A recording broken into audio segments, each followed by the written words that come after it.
বিসমিল্লাহির রহমানির রহিম। আসসালামু আলাইকুম। আবৃত্তি করছি আমার স্বরচিত কবিতা অহংকার। দিমাগটা উঁচু যত, বিবেকটা খাটো তত, স্বভাবটা চাটুকার, আহামরি তিরস্কার। সফলতার দ্বারটা পেয়েছে যে সহজে, পিছনে যার ত্যাগটা ভুলে গিয়ে সবটা। যত যায় দিনটা ক্ষয় হয় কৃতজ্ঞতা, অধিকতর দাম্ভিক ছাড়িয়ে যায় সততা। পেরিয়ে তার শিরোপা মনে বাড়ে হেনতা, অহমিকার ছলনায় নিজেকে যখন হারাতো, অধিক পাওয়ার নেশায় তখন সে ছুটত।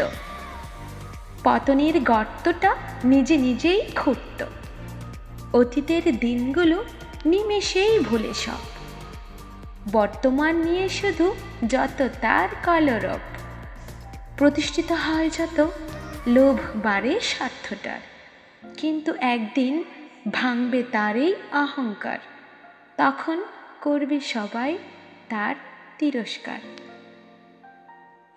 আবৃত্তিটি ভালো লাগলে আমার চ্যানেলটিকে অবশ্যই সাবস্ক্রাইব করে দিবেন। আসসালামু আলাইকুম।